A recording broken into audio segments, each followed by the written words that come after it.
현대 제국주의 시작하겠습니다.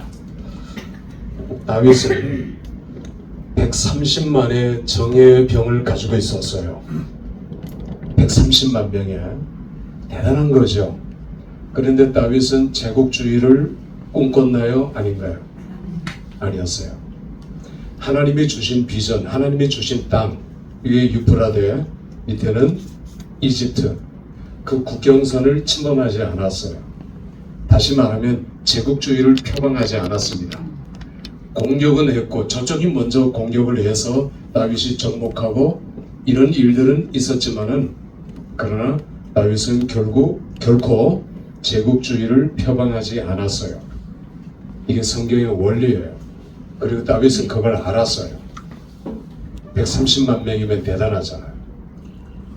우리가 이 시간 현대 제국주의, 고대 제국주의부터 계속 보아왔으니까, 자, 영국을 한번 볼까요? 동인도 회사. 이름 많이 들었죠? 영국이 종교개혁을 단행한 것은 정치적인 의도였어요. 헨리 8세가 스페인 공주하고의 정략결혼, 스페인은 캐토릭이었고 영국도 당연히 캐토릭일 수밖에 없었죠. 그런데 너무 싫은 겁니다. 이게 와이프가 너무 싫었어요. 정략결혼이 너무 싫었고, 또 헨리 8세 부도감도 물론 있었고, 그러나 하나님은 선을 이루셨죠. 헨리 8세는 스페인 공주와 이혼하기 위해서 종교개혁을 받아들였어요. 그래서 캐토릭과 단절하고 영국 정교회를 세웠습니다. 이게 성공했죠. 그러면서 수장령을 발표했어요. 수장령은 머리에, 교회의 머리는 누굽니까? 그리스도다, 이렇게 해야 되는데 헨리 8세는 교회의 머리는 왕이다, 이렇게 해버렸어요. 이게 수장령이에요. 이게 잘못된 거죠. 그러면서 종교개혁을 받아들였고요. 이제 그 앤 공주와 앤 블럭과 결혼하기 위해서 종교개혁을 받아들였고, 이제 앤과의 사이에서 태어난 딸이 엘리자벳 1세예요. 그 이전에는 피의 메리 여왕이 있었지만 5년 통치했고요. 엘리자벳 여왕 때 영국은 해가 지지 않는 나라가 되었죠. 전 세계 가장 큰 제국주의가 된 거예요. 제국이 된 거예요. 그렇게 된 배경에는 헨리 8세가 있었고, 헨리 8세가 종교개혁을 하면서 이 사람이 아주 머리도 좋고 야망이 탁월해요. 수도원의 재산을 몰수했다고 했어요. 제가 예전에 수도원의 재산이 영국 전 나라의 재산의 3분의 1이었어요. 그러니까 이 어마어마한 재산을 다 몰수했어요. 수도원 재산. 그걸 어디에다 썼느냐? 해군 증강, 바다의 영토를 넓히는 것, 식민지를 개척하는 일에 이 엄청난 돈을 쏟아부었어요. 지난 시간에 전쟁을 할 때도 돈이 필요했다. 이게 우리가 돈 만능을 얘기하는 건 아닙니다. 제국주의를 얘기하고 있는 거예요. 그래서 영국은 엘리자벳 1세 1600년에 동인도 회사를 만들었어요. 말 그대로 인도 쪽이죠. 그러나 동쪽 아시아 쪽을 식민지화하기 위해서 이 회사를 설립했고, 정부에서 만든 겁니다. 이 회사는 용병도 거느렸고요, 군대도 있었어요, 해적도 있었고요. 그러니까 막강한 해군력으로 식민지들을 하나하나 가져오기 시작했어요. 이게 동인도 회사예요. 그러니까 영국이 동인도 회사를 만들자 프랑스에서도 네덜란드에서도 다 따라서 동인도 회사를 만들었어요. 그러다가 2년 후인 1602년에 네덜란드에서 서인도 회사를 만들었어요. 동인도 회사도 있었지만 서인도 회사, 네덜란드는 당시 영국하고 그 해군력이 막강막사, 한 번 지고 한 번 이기고 막 이런 식이었어요. 그러니까 이 작은 네덜란드가 제국이 된 겁니다. 제국이. 그래서 서인도 회사는 동인도 회사보다 비교할 수 없을 정도로 규모가 컸어요. 그래서 서인도 회사에서는 계속 식민지들을 개척해 나간 겁니다. 여러분들이 역사에서 하멜 퓨릭이라고 들어보셨나요? 하멜이라는 사람이 어느 나라 사람이었을까요? 네덜란드입니다. 네덜란드 서인도 회사의 직원이었어요. 하멜이. 그러다가 제주도의 표류에서 왔다가 돌아가서 책을 써냈는데 이게 일대 센세이션을 일으켰지요. 하멜은 서인도 회사의 직원이었다. 이렇게 해서 전 세계를 저기 세계지도 보면 땅 따먹기 하듯이 각 나라들이 이 나라만 있는 건 아니죠. 스페인, 포르투갈, 뭐 프랑스는 아프리카 이런 쪽으로. 그러다가 네덜란드 서인도 회사에서는 미국에 물론 동인도 영국의 플리머스에서 출발한 메이플라워호가 매사추세츠주 오늘날의 보스턴 근처의 정박에서 미국이 시작됐잖아요. 그런데 네덜란드는 서인도 회사에서 네덜란드는 어디에다가 미국 식민지를 처음 개척했느냐 하면 뉴 암스테르담, 네덜란드 수도가 암스테르담인데 암스테르담에 이름을 붙여서 뉴 암스테르담이라고 이름을 붙인 곳이 어디일까요? 뉴욕입니다. 뉴욕. 맨하탄에 있는 뉴욕에다가 뉴욕의 원래 이름은 뉴 암스테르담이었어요. 새로운 암스테르담. 네덜란드 사람들이 많이 이주했고요.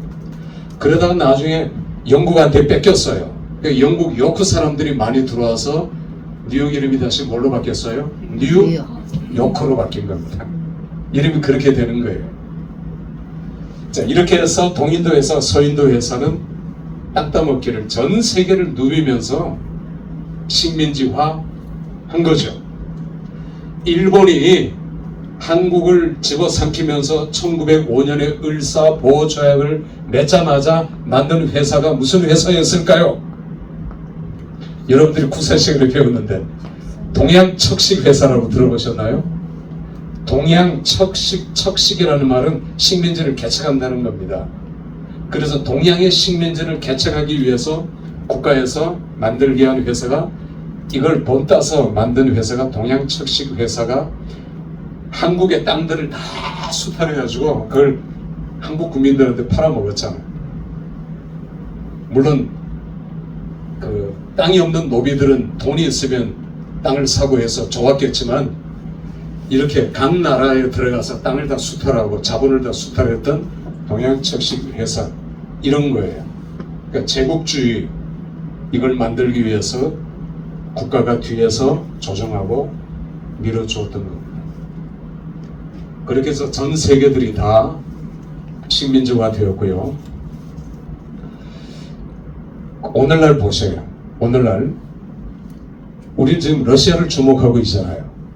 소련이 붕괴되고 난 다음에 러시아는 여전히 제국주의의 망상을 가지고 있어요. 그래서 우크라이나 전쟁 침공했고요. 그 안에 여러 가지 복잡한 사정이 있겠지만 제일 중요한 건 이 사람들은 싸우는 민족이거든요. 제국주의의 잔상이 뿌리 깊게 남아있는 거예요. 그래서 끝없이 전쟁을 하고 전쟁에 개입하고 러시아는 그렇게 합니다. 중국도 그런 야망을 가지고 있죠. 미국도 2000년대 들어서면서 팍스 아메리카나 그러니까 옛날에 팍스 로마나 하듯이 로마 제국의 영광을 이걸 미국 제국의 영광을 미국의 영광을 이렇게 바꾼 거예요. 그게 팍스 아메리카나입니다. 미국도 보세요. 제가 욕하는 건 아니지만 제국주의를 가지고 특히 트럼프가 대통령이 되면은 더 해요. 이거는 더 제국주의 발톱을 당연히 드러낼 겁니다. 그러면서 중국과 당연히 부딪히겠고 러시아하고 부딪히는 건 뭐 말할 필요도 없겠고 그러니까 이런 제국주의들이 계속해서 일어나고 있는 거죠. 현대 우리가 이제 동인도 회사 영국이 1600년 그러니까 1700년으로 들어서면서 영국이 산업혁명이 시작되잖아요. 산업혁명이 시작되면서 도시화가 되면서 영국에서 생산해내는 물건이 뭡니까? 제일 많이 생산해내는 물건, 이거 양복기식, 면직식물 이런 것들을 영국이 엄청나게 생산해서 팔아요. 이걸 전 세계 식민지화하면서 강제로 팔죠. 제일 큰 시장이 1700년, 1800년으로 넘어오면서 중국이 전 세계 가장 큰 시장이었어요. 인구가 제일 많으니까. 그런데 중국에서는 뭘 제일 많이 팔까요? 중국에서 제일 많이 파는 게 뭘까요? 여러분이 즐겨 마시는 차입니다. 차. 어마어마한 차. 중국 땅덩이는 넓으니까 어마어마한 차가 들어와요. 영국도 차를 먹게 되니까 사람들이 집집마다 다 차를 먹게 되는 겁니다. 차. 그러니까 무역의 수지가 적자가 돼서 어마어마한 적자가 된 겁니다. 영국이 아무런 다른 걸 갖다 팔아도 이 무역 적자를 메꿀 수가 없는 거예요. 차가 어마어마하게 들어오니까 중국은 이내전술이잖아요. 그냥 전 세계로 특히 이제 이 동인도 회사, 서인도 회사 쪽으로 어마어마한 물량이 쏟아져 들어오는 거예요. 그러니까 여러분 같으면 무슨 생각을 하겠습니까? 중국? 이거 손 봐야 되겠다? 그 생각할 거 아니에요. 그래서 영국 의회가 싸웠어요. 이 중국 놈들 손을 좀 봐야 되겠다. 이거 어떻게 이 중국을 집어삼킬까? 그러다가 이 사람들이 생각해낸 게 뭘까요? 뭘 팔아먹었을까요? 영국이. 네, 그래요. 이게 참 기독교 국가인데 이게 참 기독교 국가인데 아프리카에서 노예 다 잡아오고 이건 반성해야 되죠. 이건 회개해야 되는 거예요. 아편을 팔자. 영국 의회가 미친 사람들이 아닌 반면에 우리 다 그걸 팔자 이렇게 했겠어요? 머리가 부서지게 싸우다가 표결을 했어요. 그런데 한 표 차이로 누가 이겼을까요? 아편 팔아먹자 이겼어요. 그래서 아편을 판 겁니다. 아편을 파니까 어떻게 되겠어요? 중국이 나라가 망하는 거죠. 이거는 나라가 다 다 아편 먹고 일 안 하고 몸은 다 망가지고 그렇게 되는 거예요. 중국에서 애국자들이 일어나서 아편을 다 불태우고 해도 영국이 드디어 중국과 광저우에서 전쟁이 붙었잖아요. 오늘 홍콩 옆에서. 그게 유명한 무슨 전쟁? 아편 전쟁인 거죠. 아편 전쟁에서 중국은 힘 한번 써보지 못하고 대포 몇 방 쏘니까 항복해 버렸어요. 영국이 다 무역항을 개방해라. 그걸 위로 쭉 올라가면서 저 위에 대련까지, 저 위에 동해안, 저 위에 칭다오, 저 위에까지 싹 다 개방을 할 수밖에 없었어요. 그래서 공식적으로 아편을 판 겁니다. 아편을 덩어리로, 이만한 덩어리로, 이런 덩어리가 수천만 개, 상상을 초월할 정도로 어마어마한 물량이 중국에 쏟아져 들어간 거예요.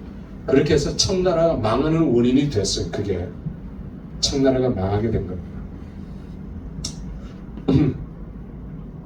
자, 이런 제국주의의 어떤 잘못된 모습들이죠.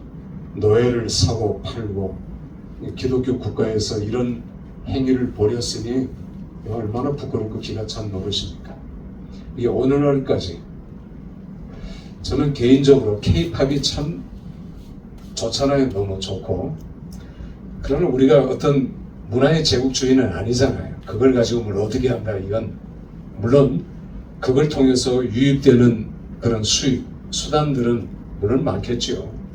북한도 어떤 의미에서는 한국 문화에 점령당한 거예요. 이미 점령당했습니다. 그런 건 제국주의하고 우리가 구별해야 되겠지만 이 미국의 그 자리 잡고 있는 환율을 통해서, 달러를 통해서 전 세계 미국만 달러를 기초 통하잖아요. 달러만 찍어내는 나라는 미국밖에 없잖아요. 다른 나라에서 찍어냈다가는 그건 그냥 전쟁이죠. 공격이죠. 그런 면에서는 미국이 이게 현대 제국주의화를 추구하고 이게 잘못되면 앞으로 3차 대전이 일어나는 건 뭐 불을 보듯이 뻔한 거죠. 우리가 그런 것들을 경계하기 위해서 특별히 그리스도인들이 구속사를 볼 줄 알아야 된다는 겁니다. 이 기독론이나 구속사는 종말론하고 꼭 그 연계가 돼요. 그러니까 제국주의의 마지막은 종말입니다. 종말. 우리가 경계해야 될 것은 그런 제국주의죠. 올바른 구속사의 신앙에 바로 서고 굳게 서서 우리가 복음으로입니다. 복음으로 세상을 정복하고 그 모든 민족에게 그리스도의 계절이 올 수 있도록 예수 그리스도를 증거하는 저와 여러분 우리 모두가 되기를 주님의 이름으로 축원합니다. 마치겠습니다.